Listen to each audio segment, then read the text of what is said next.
See a couple of my students over here, some faces that I've never seen before, so very nice to meet you guys.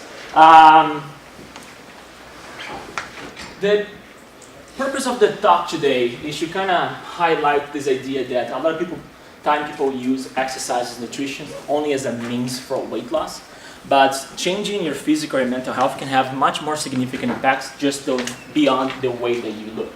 So that's kind of what I wanted to highlight today, this idea of how can we achieve health. We kind of have like a single one-way direction that health can be attained. And hopefully by the end of this presentation today, I'll give you guys a little bit more flexibility on what does it mean to be healthy and what are the means to achieve health.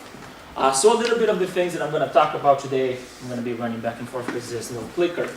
We're going to talk about the college life conundrum, and I'll tell you guys a little bit about what that means. I'm going to give you some data to show how the current Minnesota college student life looks like, a couple of the typical things that they do or they don't do. What is the relationship between all of that I'm showing to academic performance? And when you think about what is the best way to measure academic performance, we look at your GPA. And then we're going to talk about health. And how can we change our health or manipulate our health to ensure success in all areas, including mental, physical, and academic performance. I have an ambitious plan. I have quite a lot of data to show you guys today. My students know that I want to talk a lot, to go on a lot of tangents. So I'm going to try my best to stay in line today so I can be respectful of your guys' time and the time for the next presentation to come in as well. If you have any questions, let's save them for the end to make sure that we can go through all the content and generate more questions. Sometimes I might answer the questions that you have on other slides. All right? But anytime, people tell me that I have an accent, but as I speak, I don't hear it. For me, it sounds like perfect English. I think Larissa knows what I'm talking about. So if something that I said that you don't understand because of my accent, it's like, dude, I have no idea what you just said. I get excited. I talk even faster than I do right now. And that is a terrible combination if you have an accent. So if you just don't get what I'm saying, just like, dude, slow down. I can't understand you. I'm from the most amazing country in the world, that is Brazil. And Larissa is going to agree with that, right? Yes, she's Brazilian too. All right, guys. So, should we get started? So what is this college life conundrum that we're talking about? And I was trying to look the right word, and I was using this. I want to make sure that that really represents what I'm trying to talk about. So conundrum is a confusing or a difficult problem. It's a paradox, if you will. And what I mean by the college life conundrum is that typically we associate college life with, young and active individuals that are out there enjoying the world. We're looking at, typically 18, 25-year-olds, 30-year-olds, and beyond, which associate with being healthy, right? But then, if you ask students to summarize college life, it will look something like this, right? So, always stressed out, we're always overloaded, we don't exercise, we don't have time. So we have an issue here. There's a polarity between what we expect students to look, because you guys are young, and I know that because I have a physical fitness class where I do measurements such as blood pressure, and it always blows my mind how many 18, 19, 20-year-olds with really high blood pressures. And that shouldn't be happening. So there's a little bit of disparity of what other people think college life looks like and what college students report college life to be. So what's the reality? Well, thankfully, there is Boynton Health Services partnered up with the University of Minnesota. And for many years, I believe it started, Missy, correcting me if I'm wrong, either 2007 or earlier than that, 2007. They went out into colleges in Minnesota and asked students about their college life. But they also were linking their behaviors to their academic performance. So the report that I'm showing you here right now, it's going to be the data from 2015, where 17 colleges that were included in this study. For 2015, North Hennepin was not part of it. 2017, we were. But there's about 12,200 answers to this. So it's a pretty good sample of the student population in Minnesota. With 12,000 people, we can have a pretty good idea on average what most students are doing. I'm not going to show you the full report. I'll be more than happy to show you guys the link for the full report if you're interested to do so. But it talks anything from alcohol to drug use to sexual behavior. I'm going to focus on physical activity and mental health. So if you guys are interested in knowing more, just let me know a little bit and I'll share with you the link. But what are college students doing as far as healthcare? And hope you guys can see that if it's not too small, but I'll do a little translation. What it shows here is that of all students, there are students that don't have health insurance, and about 1% of the student population does not have health insurance. It may not play a role right now, but I'm going to show you guys some additional data to show that access to healthcare plays a big role in determining your health. And we have already about 1% of the population that is uninsured. We also have students that are seeking preventive care, that within the past 12 months have sought out some type of preventive care, whether there's a physician visit, a dental visit, and not surprisingly, female students tend to seek preventive care more than male students. Only about half of the male population seeks some type of preventive health care. So people are paying attention to their health, but only half of them. And the important thing to show here is that the amount of days that students report not going to class because either poor mental health or physical health or both. And on average, even though female students are more proactive in preventing physical and mental illness, they are the ones that take most days off, more to mental health than any other condition. So out of 30 days, a typical female student can take as much as 6 days off due to some type of mental poor health. About 3 days for both men and women as far as physical health, and pretty equal as far as a combination of the both. So even though we're seeking preventive care, we're still having students being impacted by their health condition of their mind and body. So uninsured status, they take more 6 days. And women seek more preventive care than men, but report more sick days to mental and physical health, which is a little paradoxical in itself. How about as far as mental health? And here are a list of the mental conditions that students have even reported within the past 12 months or within their lifetime. And I know there is a lot of them in there, but I want to show the two biggest ones. And the most common ailment as far as mental health is anxiety and depression. As far as 1/4 of the student population has said that they have been diagnosed with an anxiety or a depression disorder. That is 26% for depression, 26% for anxiety. Out of 12,000, 1/4 of that. I'm terrible with math, I don't know that, but you guys get an idea, there's a lot of people. I know, right? You guys thought I was going to give you a number, but I have no idea. What is it that is causing anxiety and depression? So the survey asked, if we're having issues with anxiety, if we're having issues with depression, what are things that are impacting your mental health? And of course, I'm going to highlight here just the biggest ones. So we have over there on the top with 18% of the respondents saying that a death, someone close to you, pretty stressful event, totally uncontrollable. We're talking about credit card debt, about 11% of the students, almost 12%. The biggest one is roommate issues, conflicts within their household, having issues with roommates. And the fourth one was serious physical illness of someone close to you. Another one that is totally uncontrollable. You cannot control when people will not get hurt, and we cannot control if people will eventually die of those injuries. What is the interesting part of this? Does it have anything to do with academics? So the things that are stressing the students the most doesn't really have to do with college life itself, are things that are happening outside of it.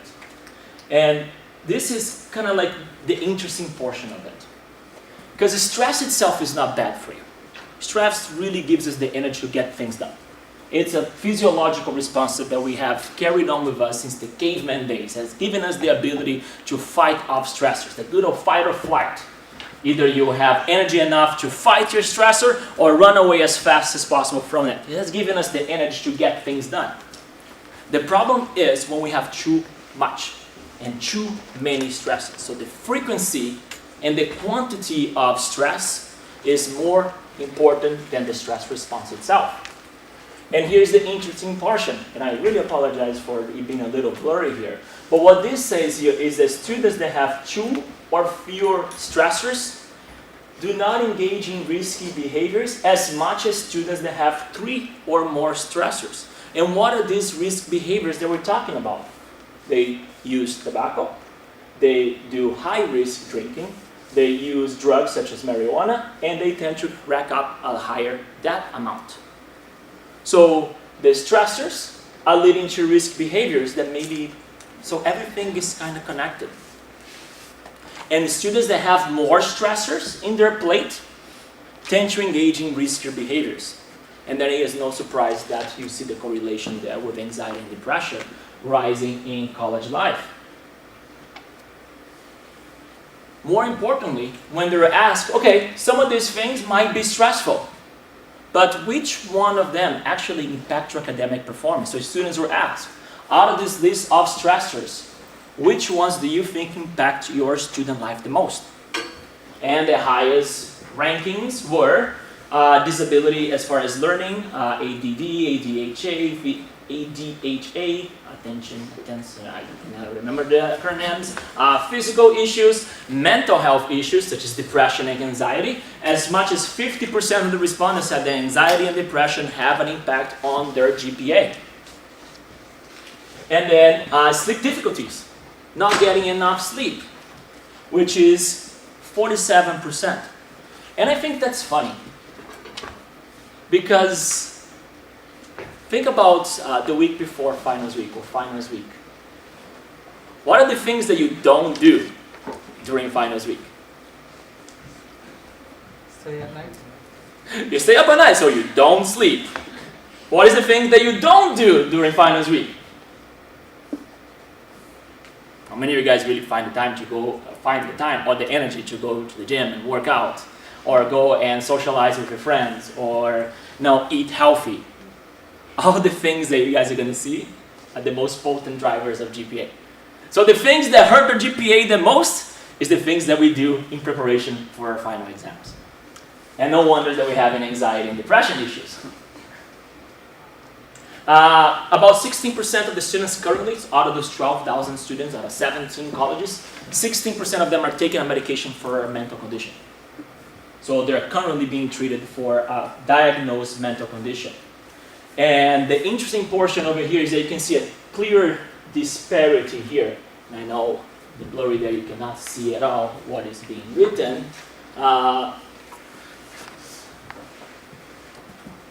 Students that get the most amount of sleep are the ones that have the least amount of stressors. Students that have the most amount of stressors are the ones that are getting the least amount of sleep. So now, I know that I'm going a little fast with this data because it's data, but the summary is the important, is that anxiety and depression are the most common diagnosed mental health disorder in college life. But more stressors is the worst. It's the number of stressors that we have. And the interesting portion is that when we look at what is stressing students out, it doesn't have to do with deadlines or project completions or my current grade. It has to do with things that are happening outside of their college life, which will impact the way that you act when you're in school. And another research, I'm going to show you guys some data on this one over here, says that it's not the number of stress that you have that is going to determine your anxiety or depression likelihood, but is your ability to handle stress. So what kind of stress coping mechanisms do you engage in when things get challenging? And when students have poor management techniques, that's when they exhibit those risky behaviors. That's when we see a rise in anxiety and depression. So again, stress can be good for us. Stress becomes bad for us when we cannot manage it. So managing stress becomes more important than the stress itself. And as you guys can see, it's a self-feeding cycle where stress impacts how you sleep and stress impacts your life when you seek out strategies to manage stress. So you go out drinking, so you go out for a smoke, and you use drugs. All those are called bad management stress because you're basically just feeding the cycle all back up. Because you feel bad that you drank all night when you should have been studying. And what do you think that does to your confidence, to your depression, and so forth? So not very good techniques to use, but the ones that people use the most when they are stressed out. How about the third column here that we wanted to highlight, physical health? First, when we look at BMI, which in the gym setting we don't use, but when we're looking at 12,000 people, it can be a pretty good tool. It's basically a measurement of area. How much space does a person occupy? It's your weight divided by your height square. This is a measurement of area. So when you buy a house, it's 1,400 square foot. So this is looking at the square footage of a person. How much space does each person occupy? And BMI that is 30 and above is considered to be obese. A BMI that is 25 to 30 is considered overweight. Is normal 18 to 25 and under 18 and below. And about half of the students fall on the normal weight. The other half are falling mainly on the overweight and obese categories. So 50% of the students, approximately, so 47% if you want to be correct, are under the overweight and obese side of things. And when the survey asked students what they would like to do about their physical appearance, 50% of the students reported that they wanted to lose weight. There's about 6,000 students said that they wanted to lose weight. And what I found was awesome is what they asked. What are the strategies that you use in order to lose weight? 83% said that they use exercise as their primary mode to drive weight loss. And the other ones, restrict their calories. So diets that are restrictive in nature. Cutting carbs, cutting fats, cutting proteins, which is not a good idea. About 58% of them. So you go like, Daniel, I know that you're terrible with math, but 83 plus 57 goes well over 100. So imagine how many students are doing a combo of exercising and restricting their calories, which is another terrible idea. When we look at food consumption, I was surprised by this. Because right here it says breakfast consumption.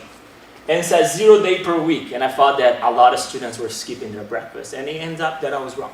And I'm okay with that. I'm wrong all the time. My wife tells me all the time. So I'm used to that. Very low, about 6% of the population, regardless of their BMI, are skipping breakfast, which is not a huge amount. Students are doing pretty good about eating breakfast, which I was surprised. But when it comes to fast food, once per week or more, then we're looking at about 1/3, almost 1/2 of the overweight population are using fast foods as the #1 source for meals throughout the week, which does not surprise me, because I was a student before as well.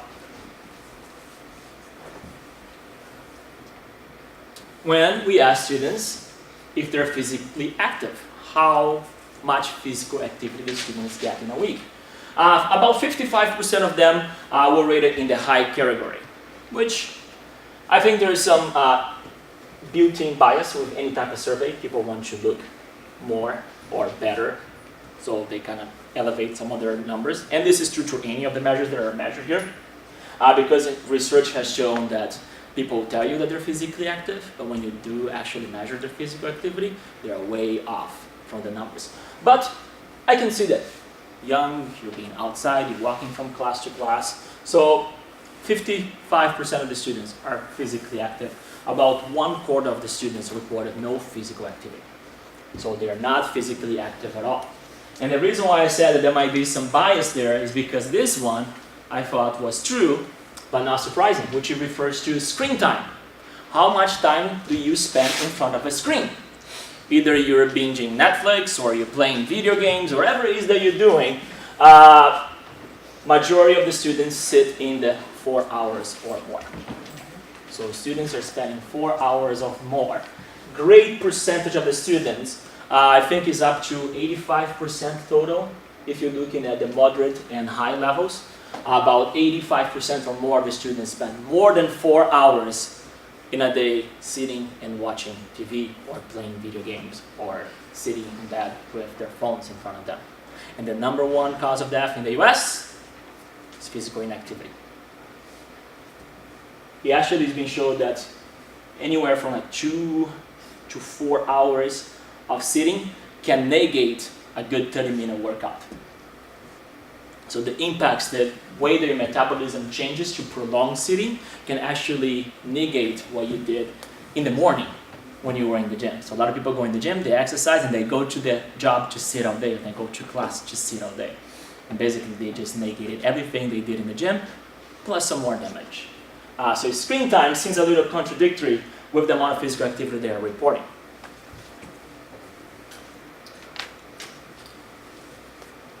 I haven't talked about GPA yet. So this whole time, I'll be talking about highlighting what the Minnesota college student does, but I haven't really talked about how are these things affecting their GPA. Well, if you look at physical health, students that reported some type of physical ailment 11 to 30 times in 30 days tend to have the lowest GPA. Students that don't have any physical ailments within a month have the highest GPA. You can see a pretty clear trend. Mental health. Students that have reported issues with poor mental health. The ones with the highest have the lowest. The ones that are in the middle tend to have the highest, which we'll talk about in a second. And this is the number of stressors. Students that reported no stressors don't have the highest GPA. But students that have the higher number of stressors don't have the highest GPA as well. And if you don't have any psychology class and you talk about anxiety and performance, there's a theory that says that your performance is not optimal when there is no anxiety. Because we still need a little bit of that adrenaline. We still need a little bit of being excited for what we're doing. And also, too much of it can be detrimental for performance. So performance is increased somewhere in the middle between the two. And here we see that reflected on stress in student life. The students that have moderate amount of stresses have the highest GPA. Students that have no stressors versus students that have the highest amount of stressors also don't have the highest GPA, that we fall somewhere in the middle.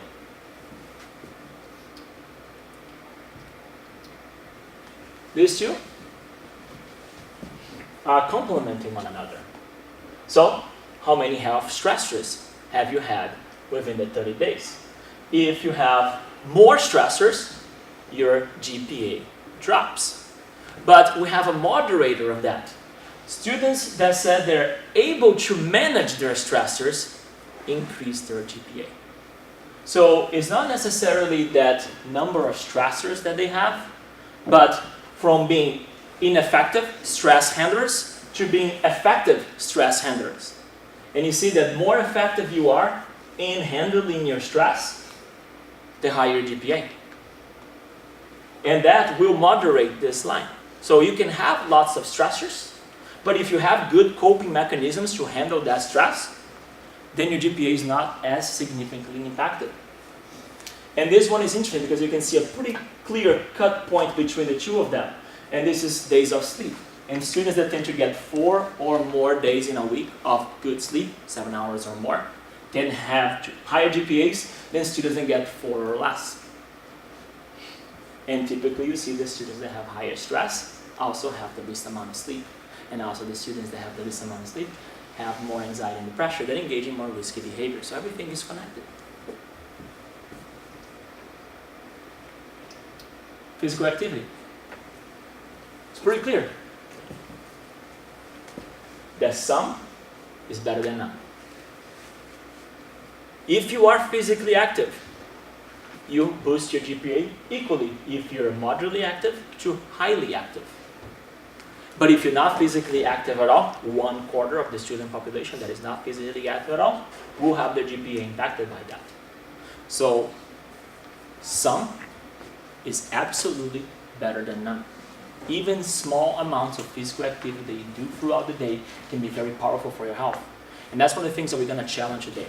That your health is not dependent on going to the gym.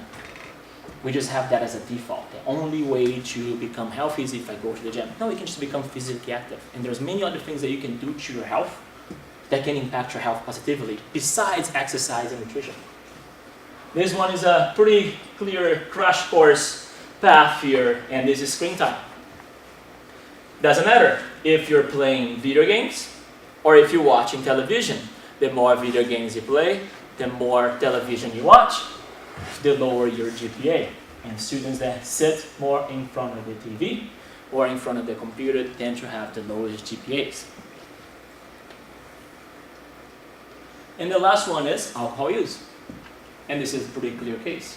Number of drinks in the past 30 days, the least amount of drinks, the higher the GPA. The more amount of drinks, the lower the GPA. So there's a pretty clear connection between your mental health, your physical health, and your academic performance.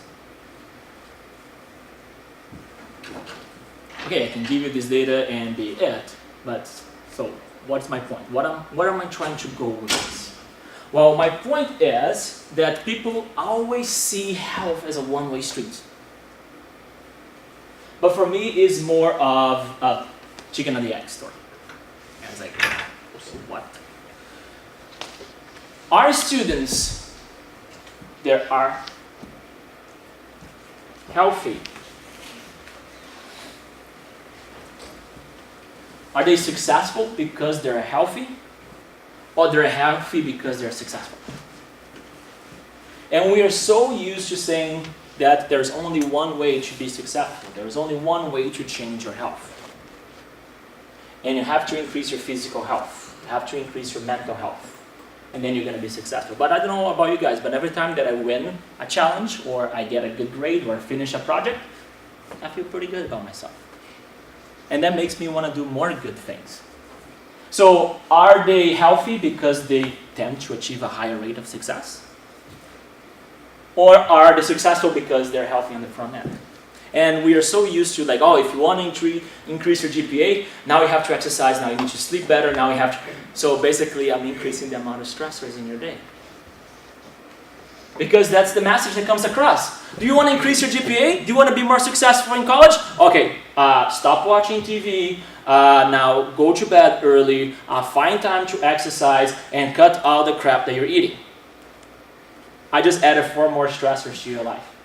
And the more stresses we have, and you kind of see how we're feeding this cycle ourselves.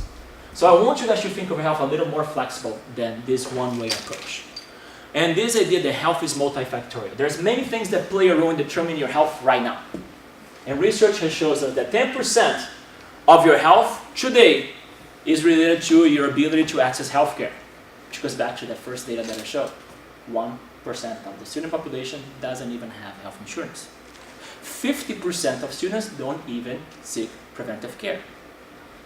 Males, about 43% of female students don't seek preventive care. So access to care plays a role in your health. About 10% of your health right now is determined by, do you have access to healthcare? Research indicates that about 20% of our health is from our genes. We cannot argue that genes don't play a role. They do. But we give this part of our health way too much credit. Oh, I can't do it. Oh, I have high blood pressure. My dad has high blood pressure. There's nothing I can do about it. Well, 80% of that's still within your control. Yes, you may be more predisposed to have hypertension. Oh, my mom had depression when she was in college, so I'm just going to accept that. I'm going to have depression too. Well, 80% of that's still within your control. You may be more predisposed to develop symptoms and anxiety and depression, but only about 20% of that. Your environment plays a role. The people that you surround yourselves with, the places where you live, will play a role in determining your health. But 50% of what your health is today is dependent by your choices. things that we choose to do on a day-to-day basis will dictate about half of your current health. I won't talk about this from another presentation, but 50% of our health is influenced by the choices that we do, but only 4% of the money that we put into healthcare goes into preventive care. Spending a lot of money on treating diseases that are preventable. So, here's one thing. No worries, that's my alarm. So I'm suddenly awake right now. It's like, oh crap! Is this a dream? Go out. Here's the thing that people don't usually talk about. The health is multidimensional. There are many things that influence your health today. Sleep, nutrition, exercise. So here, and it's the one that people say is the only way to health. When there's 6 other things that can positively influence your health. We tend to put too much focus on one, and that's not a good thing. And more importantly, is that people see these as separate entities. But the reality of it is that they're not separate entities. That when we positively create change in one area of health, such as, getting smarter, we suddenly feel like we can do more things. And that stimulates all the other areas. And all of a sudden you're getting more movement throughout your day. And that impacts you seeking people that are also physically active and enjoy the same things as you. That makes you want to learn more about what you're doing. And it feeds itself positively. Because we're so used to the idea that health is exclusively influenced by your intellect, by your social, by your physical. But they're not exclusive.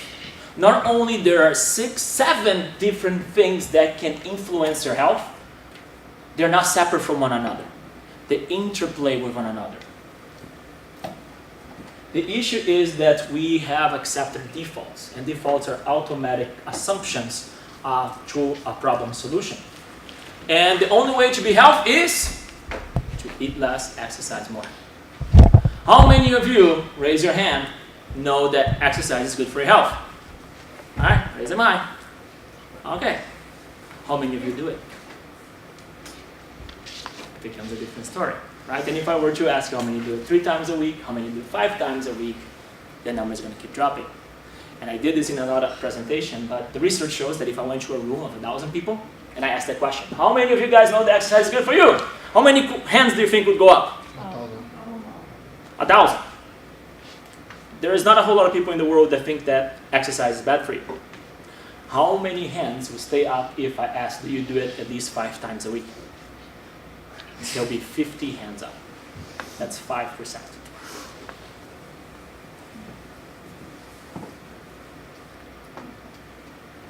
So, we know that 50% of students say they want to lose weight. What do they do to lose weight? 88% of them said that they want to exercise. What else do they do? They restricted their calories. Both addressing the physical dimension of health. And then they get frustrated when they stop. Number 1, yes, most people want to lose weight. But that is a result. Weight loss is a result, it's not a goal. There is a reason why you want to lose weight.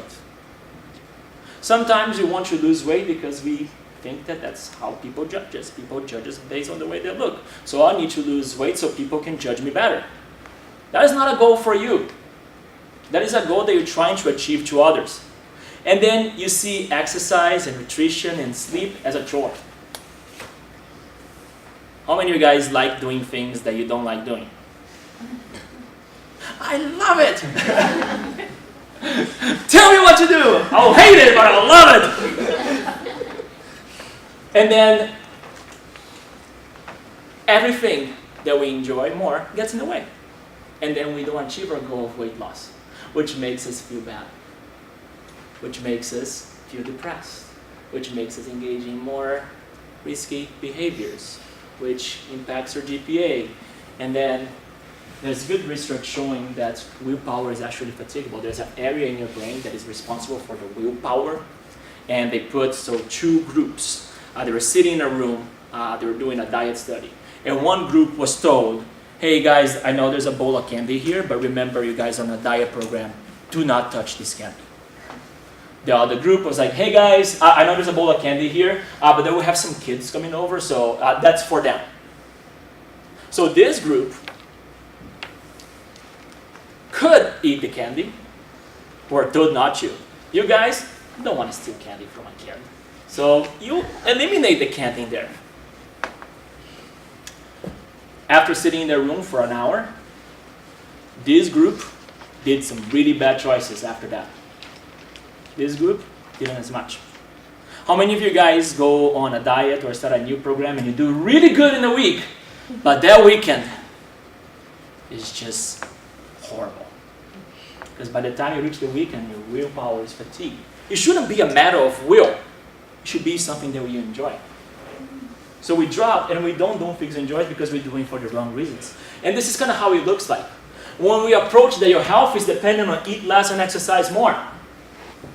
And remember, they all stimulate one another. And then we start exercise, which makes us feel good, which, you want to learn more about the things that you're doing, you feel more elevated, your job gets better, but you don't really like exercising, you don't really like the gym, you're bored with the workout, you lost 1 pound, you wanted to lose weight, you lost 1 pound, go, achieve, we're done. Or, there's just so much to do, I don't have time. And then the physical takes it all, and you feel like you failed, you don't have the energy because you fail on everything, and the emotional takes the biggest toll of them all. Sounds like a similar story? And here is also another issue. They're not exclusive. Meaning that if you put too much emphasis on one area, such as we sacrifice all other areas in the sake of intellect, and I'm going to move that out of the way, such as, finals week, we don't exercise, and then we don't hang out with friends, and we feel drained, your job takes a toll, you don't feel elevated, and regardless of your grade, you need to celebrate. Either because I'm so glad this is over, or yay, I succeeded.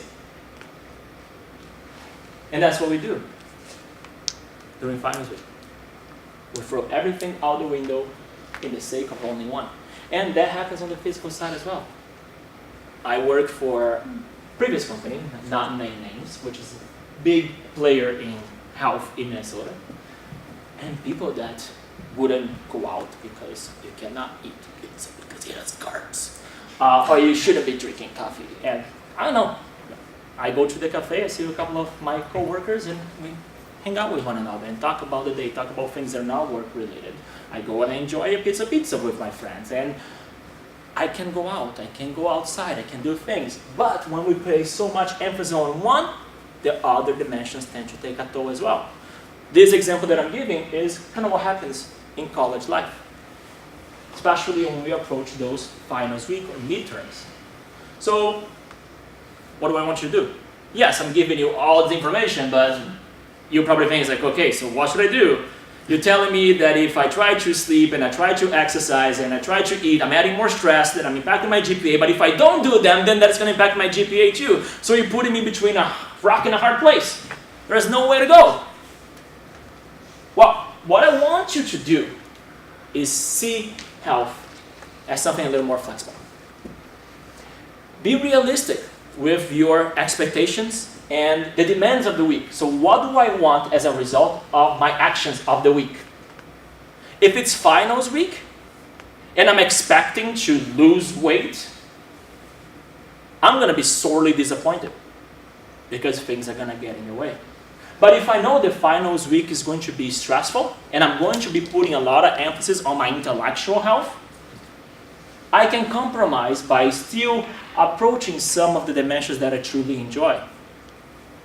And my expectation is that I'm not necessarily going to move forward with my health, but at least I won't lose any. Because it doesn't have to be perfect. You should see them not as exclusive, but ever influencing one another. And it's okay to put a little focus on this as long as we don't neglect the others. Because they're constantly pushing one another to get better or worse, depending on our choices. 50% of our health is dependent on the choices that we do on those dimensions. So I want you to choose progress over perfection. If you have been habitually exercising and you started a new program and you did great, because you missed one day, all your progress is not lost. Because you don't go to the gym the whole week, all progress is not lost. Don't see health as a result of perfection.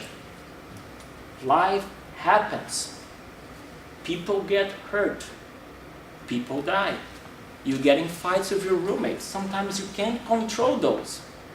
It's the choices that we make when those times arise that really are going to impact our health.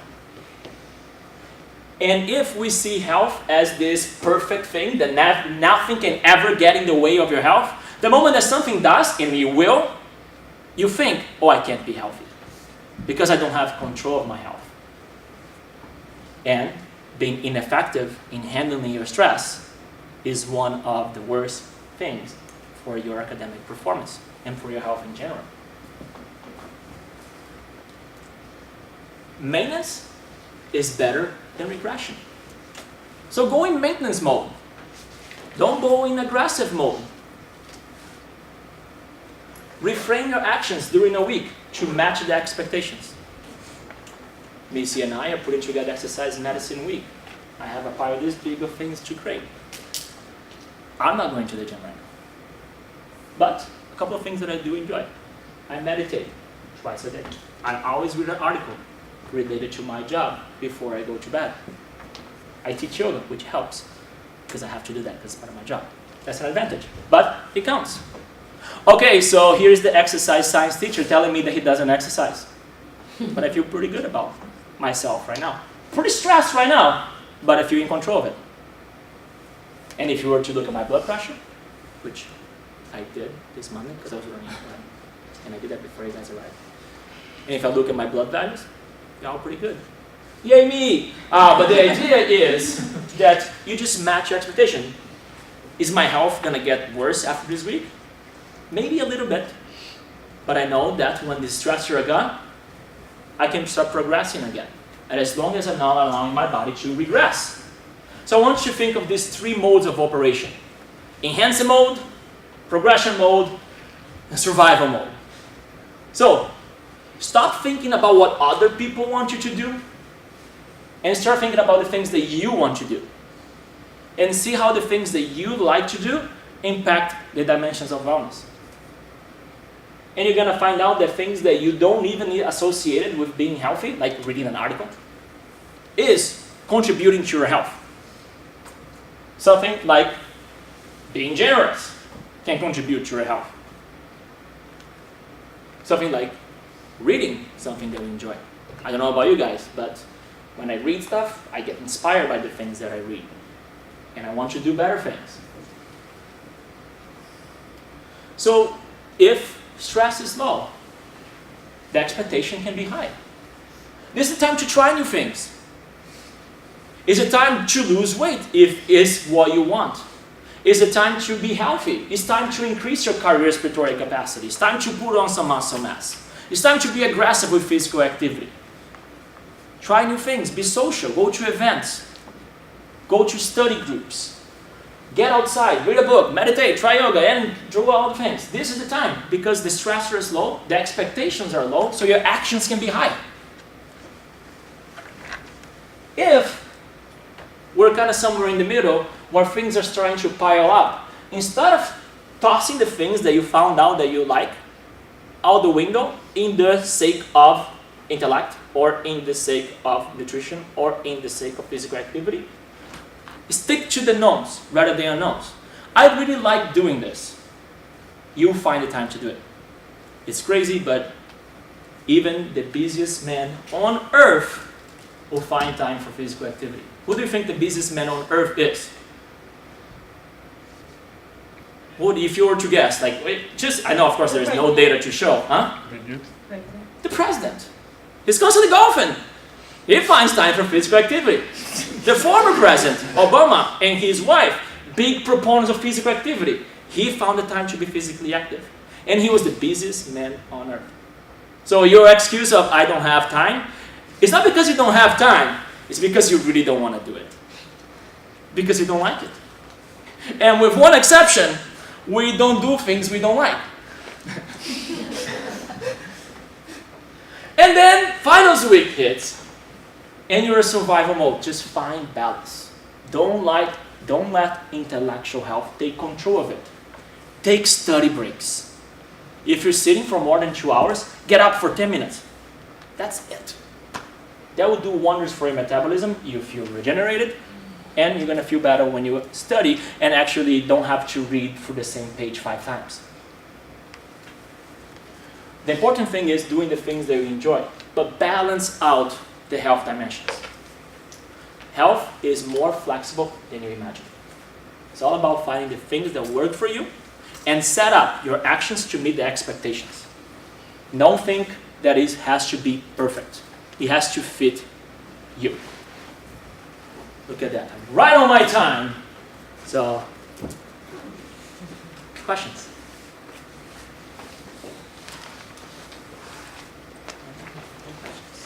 Yes. So I saw one of the statistics saying that there's compare or video games. So is the compare is combining with like homework online or? They're talking about the use of screen for recreational purposes. Okay. So whether what you're doing in front of the screen, as long as it's not work or homework, if you're doing just sitting on the screen, just being entertained, that will count towards that data. Okay. Yeah. What if you include like screen time with physical activity, like you're on the treadmill and watching Netflix, or you do Just Dance or Wii Sports or something like that? I don't think they thought that through. Good points. But I think they're like inferring to like, it is the link to being sedentary, right? So they're trying to like basically measure the level of physical inactivity. So I'm assuming that when people are reporting their screen time, that they're not necessarily talking about the screen time from the treadmill. But it's not addressed. Maybe some people interpret it that way and say like, yes, 5 times, 5 hours on the treadmill. And they're like, aha, you're not moving. You could be. Yeah, good point. Yes?